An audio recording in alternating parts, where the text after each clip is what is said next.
Hello, y'all out there. Welcome to a brand new episode of Promptings with Kody B. I've got an amazing guest coming on today, a good friend of mine. His name is Troy Dooley.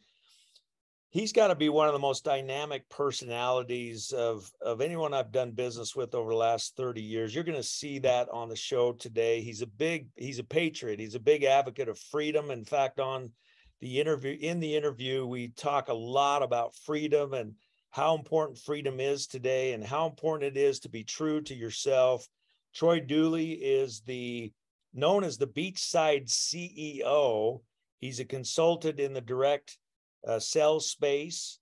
He's worked with numerous affiliate marketing, network marketing type of companies. He serves on several board of directors. He's the who's who in our space, helps many people. He's actually been a consultant for our company as we've done different launches and things, extremely knowledgeable in the direct sales space. But more important, this is a guy that's very knowledgeable about patriotism, freedom.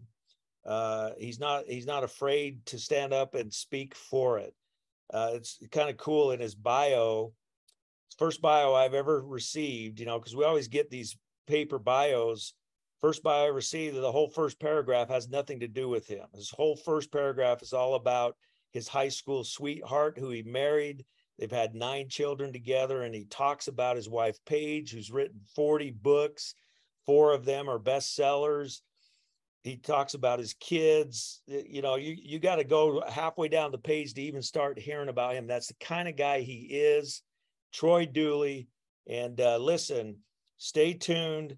Come back for the interview. Let's learn about freedom, overcoming fear, and how to act on our promptings and be true to who we are as people. So come on back and listen to the show. Thanks, everybody.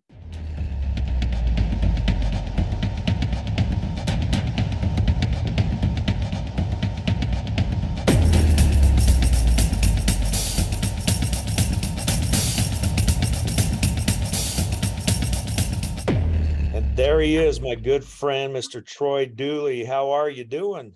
Man, I'm doing great. It's good to be on. It's good to see you again. With everything you've got going, we've not communicated lately. Well, I'll tell you what, both of us have been going a million miles a second. You're down there in sunny Florida today, which isn't so sunny, I hear. It's been kind of cold, right? It's chilly. We were down to 39, and we're up in the Panhandle, what they call the Redneck Riviera. So we don't usually get that cold at all. And so, yeah, it was long sleeves today. Yeah, that's great. We're actually nice here. I'm in Utah, and it's nice fall weather. I rode my motorcycle into the office today to do this podcast. So let's get started. We got a lot of fun things to talk about today. Now, Troy, you have got to be one of the most dynamic personalities in this space. Just title alone, going by the Beachside CEO. I mean, that alone kind of speaks to you. You're a very independent thinker. That we started this thing called Promptings, and it's to help people act on promptings. And what's coming up as a central message in all of these podcasts is the importance of freedom when it comes to acting on promptings. Now, there's a lot of discussion in the world today about what freedom is and what freedom means. And you're a strong advocate of just freedom in general. Let's start there. Let's start about where are we today with our freedoms and how important is our freedom for us to be able to be who we are as people? Well, it's definitely the top priority, no matter what we look at. It can be politics, it can be religion, it can be trying to walk a family life, figuring out what that is. If you've got everyone else dictating to you what freedom is, then you've got to ask yourself, whose freedom am I walking in? And I think if we just look at America alone, we have such a polarity on different sides where people are trying to draw a line in the sand of what they call freedom is and not give any type of leeway for somebody else's freedom. And that doesn't mean I agree with everybody's decisions, Kody, but right. We need to start to learn to listen more than we talk. And that, that's an old That's an old adage. You get it in scripture, you get it throughout history. And if we're not going to listen to what other people say, what kind of freedom is that? We can look at Iran right now with what they're going through. They've got a young generation trying to really raise up and say, wait a minute, this isn't right. And they're getting squashed down. And then we come to America and we're starting to see some of that similarity there, where you'll take someone that goes on to a college campus who may not agree with some of the people on the college campus. And that can be liberal, it can be conservative, it can be right, left, whatever you want to call it. And both sides seem to come out with venom. And that's not something we saw in the old days. It took us a long time to get the Constitution because people were willing to talk to each other. And we don't see that kind of talking and listening these days. Well, I think that's key, even in our messaging of promptings. You know, prompting is that inner voice that speaks to you, that tells you you're genius, and it tells you when to reach out to others. And promptings always invoke some kind of positive action. So I have my own voice inside that evokes positive action for me in my life. So do you, and so does everybody listening. And our voices are different. Like each of our voices are different. And so it's amazing to me that in society, there's this notion that there's a commonality that everybody should live within, that massively takes away from that freedom, that individual freedom that people need. If you don't have that, how do you act on your inner voice if you don't have the freedom to do it?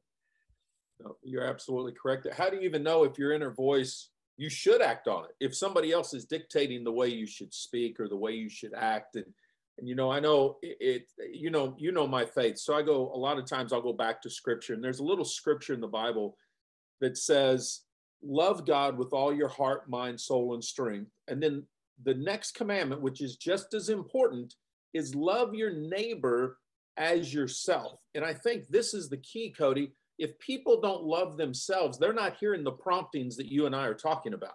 They don't realize that, hey, maybe that couple that just came into this restaurant are on their last dime, and you feel prompted to say to the waitress, hey, let me take care of their bill, but don't tell that to anybody. Don't say anything. Or you're driving down the street. I had this happen yesterday. A buddy of mine, were going down the road here on the island, saw a lady with a flat tire. We stopped because not me, my partner said, hey, let's stop and see if she needs help.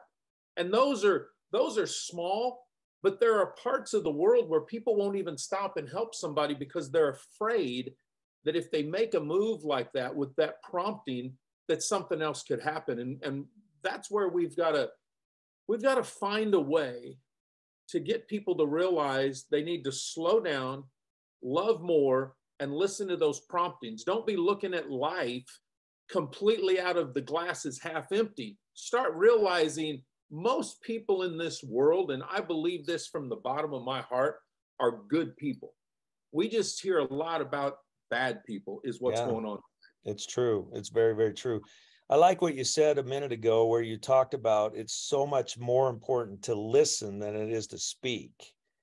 And I want to talk to that a little bit, you know, how important it is to listen to people, help people feel like they've been heard, listen and take in people's perspective versus trying to get your own perspective out. How important that is. And again, it ties to promptings. If I'm babbling off all day and talking and yakking and doing this and super busy and engaged in everything else, those promptings or those inner intuitions are going to not be recognized because I've got too much noise going on. I have to, in my personal space, I have to slow down. I have to find a place of calm, and I have to listen to my own inner voice. You're saying the same thing in society. We need to slow down, calm down, and as we interact with a diverse group of humanity, we need to slow down and listen before we speak. By the way, you're a great example of that. I see you do that all the time. I just want you to speak to that a little bit more. How do we in today's day and age, social media and everything else, we're always trying to get our voice out there. how do you slow down and listen more? What kind of things can we do to help people create habit of listening?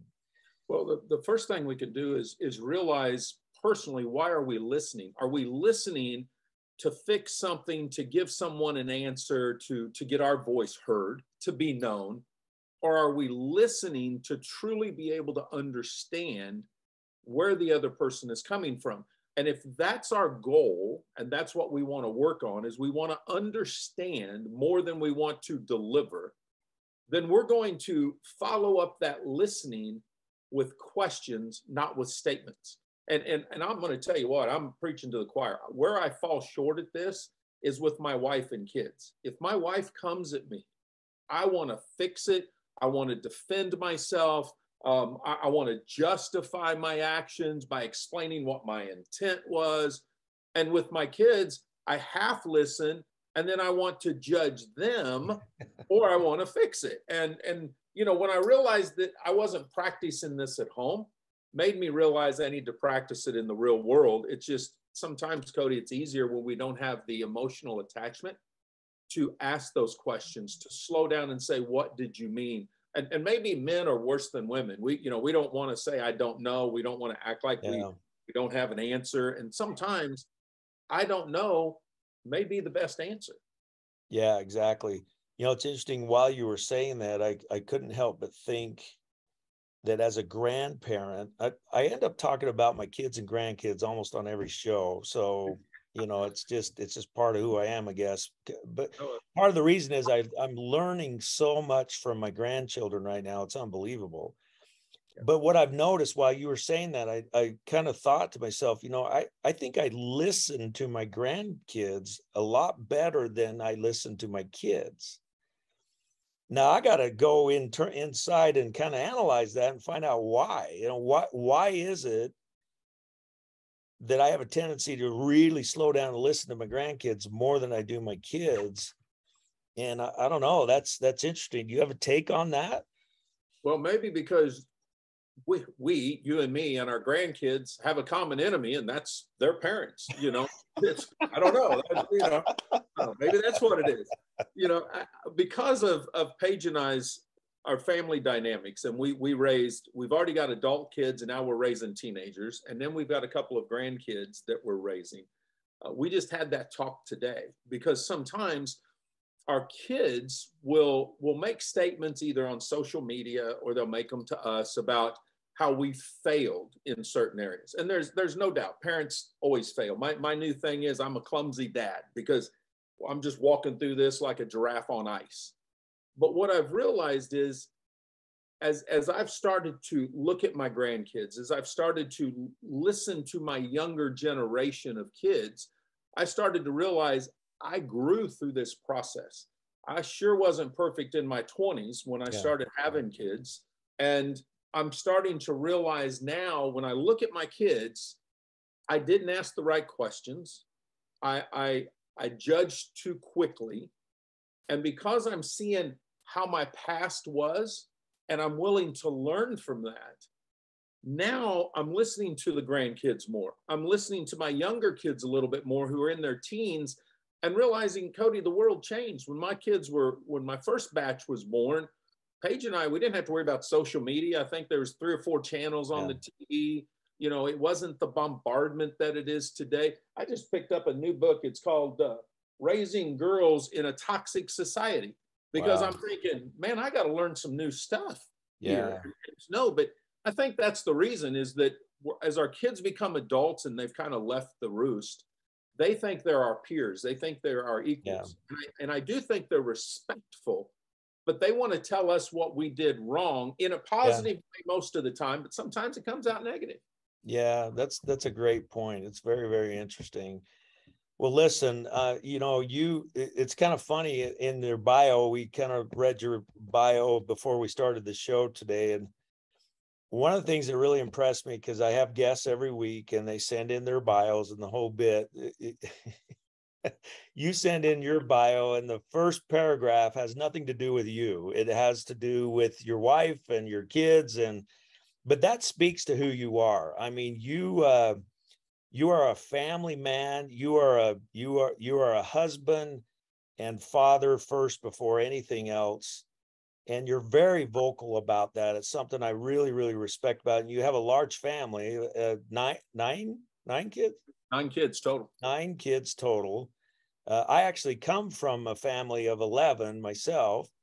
So I kind of know what it's like to be part of a big family. And we now, my wife and I, Jody, we have 3 kids and 10 grandkids, and they're all close. So they're in the house a lot. And so when the family's together, it's a big group of people that you all got to get along with. But I really admire that about you, that family and God are first in your life, and you're not afraid to say it. Not at all. And I think that's important, because part of, in business, a lot of business people listen to this show and they want to learn about branding and personal branding and how do I get my message out there and everything else.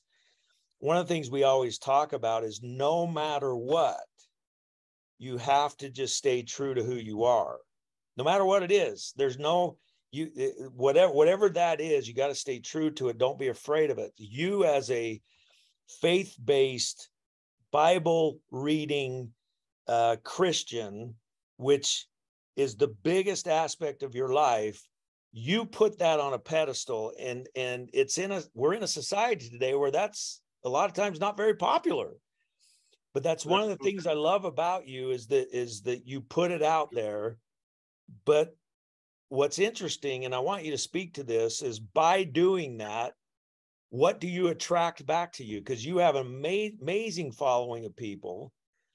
You're just who you are, and you attract the people that want to be in your world. So just talk to us a little bit about that. It is something. I wish I could tell you I've been this way my whole life, and I haven't. I've learned my intent was always to be bold. My intent was to be a good husband, to be a good father. And as I've grown older, as the kids have grown, as Paige has become more free to speak her mind and know that I'm not going to react, as we talked a minute ago, in a defensive manner, a judgmental manner, or a fixing manner, then I've started to come close to being that husband and that father that I've always dreamed of being. And Paige and I had to talk about that today, because we both realized the dream that we had coming into our marriage, to the dream of having a family, wasn't the Leave It to Beaver. I mean, it was far from that. But as I realized what has helped me to grow was my faith. What has kept me going through life was that relationship and not everybody believes this, and I get that, but it's my relationship with Jesus Christ. And it's moving my wife and kids from second place to first place. And in our business, Kody, a lot of times you'll hear people on stage say, well, it needs to be God first, family second, and business third. And none of them live it. And I didn't live it. Right. I've changed as I've gotten older to realize in my life, it is God first. Second, it's me, and not in a vanity way, but it goes back to the scripture. If I can't love myself, if I'm not taking care of myself, how can I love my wife? How can I love my kids? So I became very bold in saying, look, this is just the line I'm going to draw. And if you don't like it, great. You know it up front, whether you're a client or whether just somebody on social media. But if you do get attracted to that, then I'm going to try to help you based on those principles. I'm not going to spin what you want. I'm going to tell you, yes, I'll take you as a client, or no, you won't. Now, in going to your question of what does that attract, because I try to lead off with questions and not with statements, I have attracted some of the most diverse people. I have atheists that will engage in business conversations because they know I'm not going to judge them. I'm going to continue to ask questions, because honestly, I don't know how you can't believe in God, or if somebody wants to call it a higher power. If you look out your window at your mountains, how can you not believe there's something there? That's my opinion. And right. That's just what I ask questions. Politically, I do the same thing. I don't care about Republican or Democrat. I care about the Constitution and freedom and patriotism and loving the country for the people that are in it, not for the government that runs it. And sometimes people get that confused because in most countries, it's a government. It isn't the people's freedom, going back to freedom. So I've been able to attract some interesting people. I have failed myself in ways. I'll use, let's go to Promptings, and let's go to one of your earlier guests, Tom Chenault. This is a perfect segue, Kody, on where I failed at listening to my promptings, which could have ruined what I stand for with God and family and just living the way you're supposed to live. And I had a client that now has become one of the world's largest Ponzi schemes based on the findings of the court. And I was on Tom Chenault's radio show when he asked me a very straightforward question. And out of fear, I decided to hedge my bets. And his question was, does Zeek Rewards pay you anything? And I said, no, their parent company pays my expenses. Now, what I didn't say was my expenses also includes this giant retainer because this is a high risk deal. And that ended up with me being sued by the SEC out of Washington. It wasn't even by the actual receiver of this company. And I knew, Kody, as it was coming out of my mouth, I'm trying to pull it back in. Wow. And I didn't do it. And I knew right then that I'd made a mistake, but I was too fearful because of what people might say or what people might think. And in return of being that fearful, it hurt me personally. I ended up getting chastised by the SEC and paying a small fine.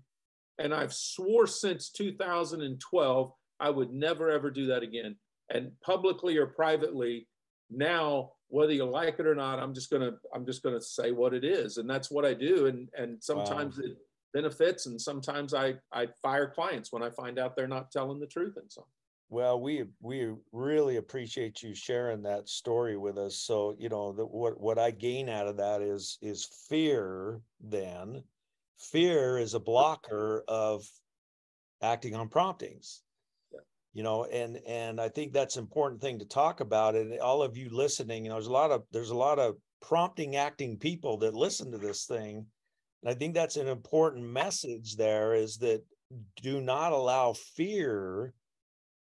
And I think back on my own life, even in business and stuff, many, many, many times I have allowed fear to block me from acting on my promptings in my business. And it's hurt me. It's really, really hurt me. So I think that's an important aspect, is to, how to overcome fear and those kind of things. And that's easier said than done. Hey, just overcome your fear and do it. It's a lot easier said than done. How do you overcome fear? Well, what do you do? And we should probably look at, there's healthy fear, and we all know that. We don't want to go stick our hand in a right.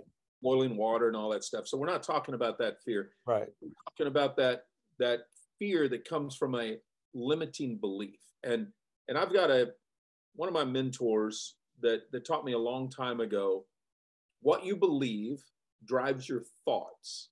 Your thoughts drive your feelings. So when it came to fear that day, it was actually the feeling of pride. I didn't want my pride. I didn't want my reputation. I didn't want to say on public radio, yes, this company lied to me. They didn't tell me everything, because I thought, oh my gosh, people are going to look down on me. So my pride was driving my fear.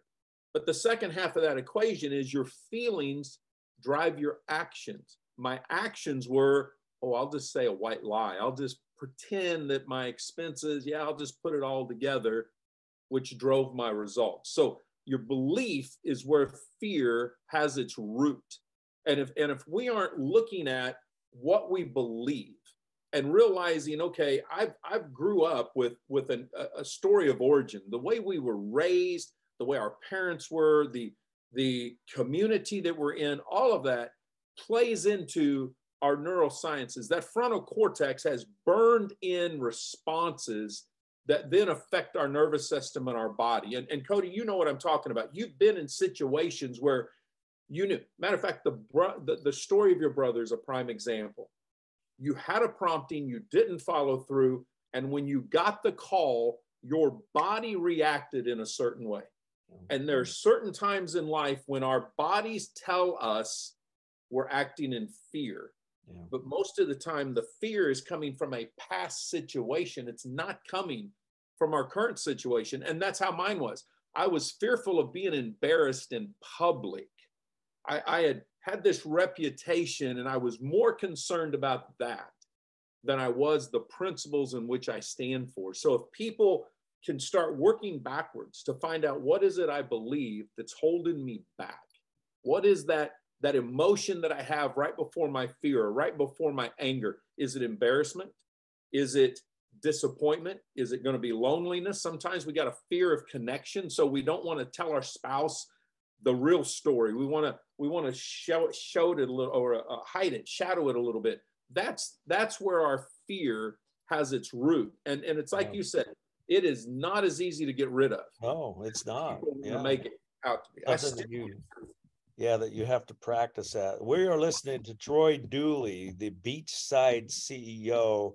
This is a guy that is large and in charge in the direct sales space as a consultant, as a watchdog for the network marketing industry, as numerous things that you've done, and just been an incredible contributor to the direct sales space. Now, I want to speak a little bit to that, because kind of the theme of our conversation really has been about freedom, acting on promptings, overcoming fear, these kinds of things. You and I share our career path in the direct sales space. You've been in it for a long time. You've worked with hundreds of different companies. You've seen about everything there is to see. I want to talk a little bit about entrepreneurialism, if you will, direct sales, affiliate marketing, network marketing, a space where I can work in home and have my own little independent business with some kind of parent company that allows me to offer their products and services. And how important that space is today. I saw a stat.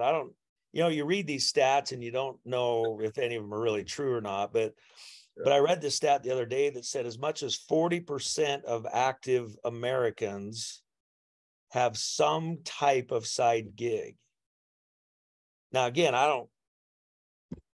if that's true, that's a lot of people. And we do know there's a lot of people that, with the gig economy, you can drive for Uber, counts as that, or you can have a little Amazon thing and it counts for it.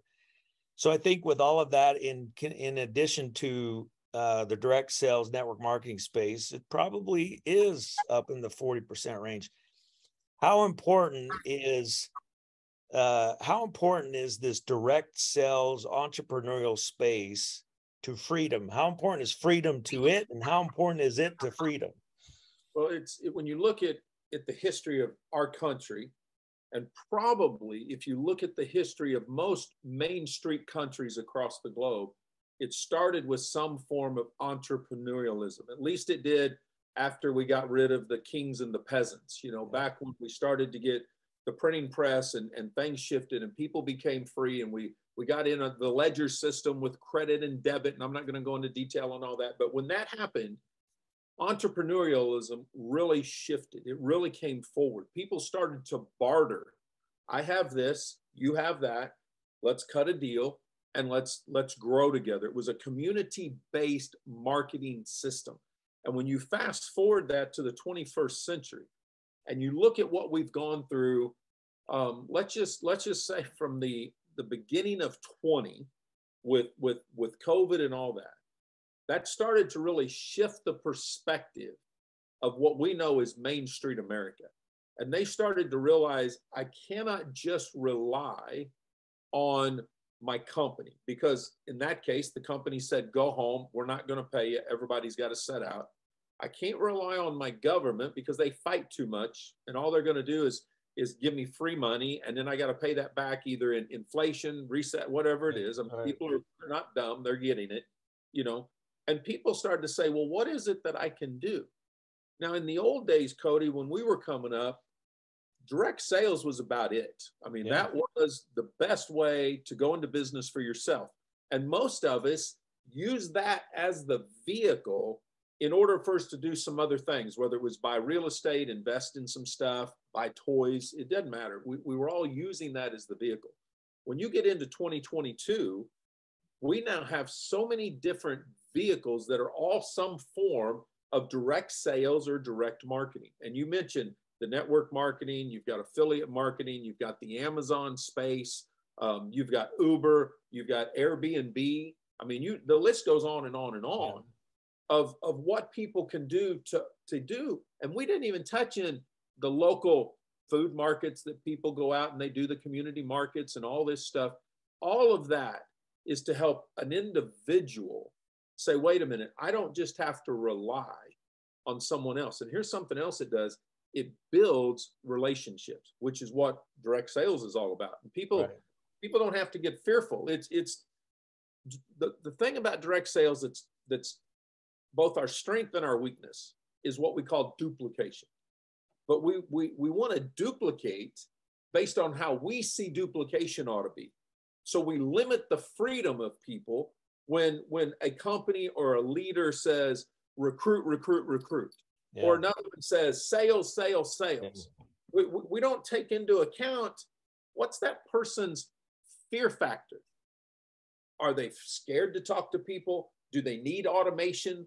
Do they love talking to people? Don't need automation? Would they rather be at a local farmer's market talking to people? We don't take that into account. We just automatically think we know what's best for somebody else's freedom is what we've done.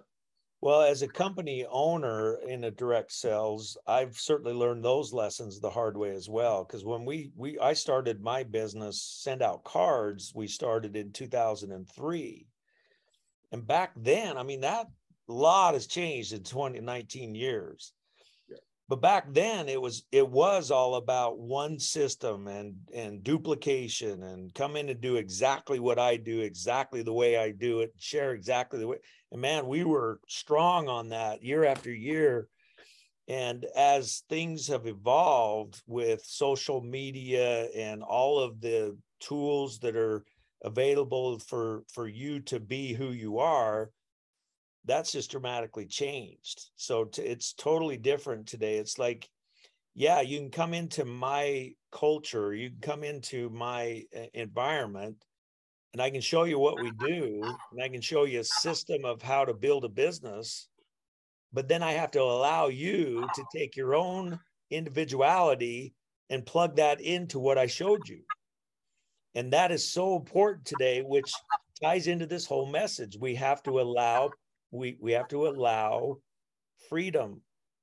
It's freedom. If people look, I've got something, I can show you how to do it, but you have the freedom to take your own personality into it. And I think that's so important today. And it's exciting to me in the direct sales space, because I actually just got back from DSU, Direct Selling University, and there was like 75 of the top direct sales companies there. This was a major conversation of all those top companies.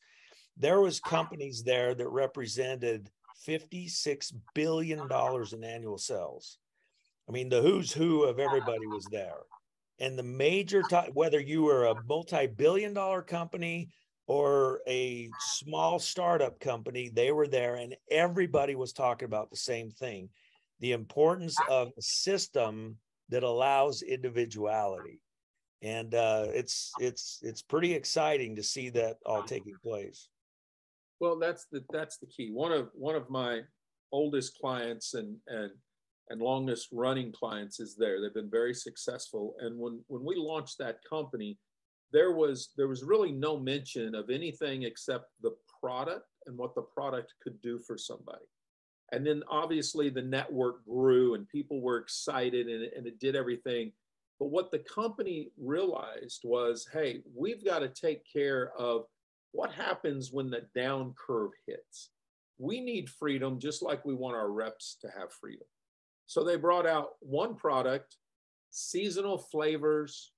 They expanded the excitement based on the people and what they wanted. But here was something that's been very unique. And this is another shift, because a lot of times distributors, and I'm going to talk to them for a minute, distributors have this idea that the company has to do what they say, and the company has to take care of them. Yeah. And that the company doesn't need to worry about the company because the reps are going to take care of the company. And that's just not, it just doesn't happen. Because as soon as there's one little hiccup, then they're going to blame the company and they go running around. Yeah. So my client said, look, we know that we have a very large competitor called Amazon. And we know that a lot of people are discounting our products on Amazon. So instead of saying, well, we're going to go terminate all the reps that are selling on Amazon, they went to Amazon and said, how can we form a partnership? And how can we stop all the discount selling? If somebody wants to sell a product, it's going to be us, and we're going to sell it for the same price that a rep is going to sell it for in the field. And that's also a shift, Kody, because companies have started to realize we have families, we have dreams. You didn't start send out cards without a dream behind it, without the kids being able to be a part of it, without financial blessing attached to it. It wasn't just about helping other people. That is a huge part of what Promptings is today. But in the old days, it wasn't that way at all. There was a him, there were them and us. That's how it was. And I believe for this industry to continue to flourish and become better, no matter how somebody wants to do it, it has to be we. And that goes back to the internal promptings. If a company owner has the wrong internal promptings, the company's not going to make it. Right. If he has the right internal promptings, or she does, they're going to learn to gather up the troops and say, look, we've hit a stagnant. What do we do next? How do we go forward? I was so tickled to death when I got the email that said, we're now Promptings, because that's your DNA. That finally the DNA matches the man, and the company's out there saying, this is what we're about. Yeah, that's great. Well, I appreciate you sharing that. You've had the chance to work with us on a few projects, and it's always great to have you at the table whenever we're doing things. We just really respect who you are, where you've come from. We're listening to Troy Dooley, Beachside CEO, an incredible, inspiring person, my fellow patriot, and Christian, husband, grandfather, father, and all of those things come first in your life. Any final words of wisdom from Troy Dooley? Anything you want to share with our audience before we log off today? I'd tell everybody, you've got to follow that prompting. If you call it an intuition, if you call it hearing the voice of God, the Holy Spirit, I don't care what it is. When you have that prompting, then you need to follow up on that, and you need to go for it. If you've got fear, then definitely listen to this podcast, but get some help on finding out, why do I have this fear inside of me? Why is it my gut is turning upside down when somebody tells me I need to pick up the phone, or I need to go to a meeting, or I need to send an email? Whatever is holding you back, take the first step. If you just take the first step, the rest of it becomes pretty easy, because you're starting down a path that Kody and I and many, many, many others had to go down, but it took that first step to be able to get there. Well, Troy, thank you so much for being with us. Appreciate you. We'll have to bring you back sometime soon. Would just love having conversation with you. And thanks everybody for tuning in, and make sure you come back to us week after week. We will keep putting the spread on the bread, and we're going to make sure that we bring positivity to the world. Thanks everybody. Remember, when you have a prompting, you just got to go and act. Take care, everybody. We'll see you.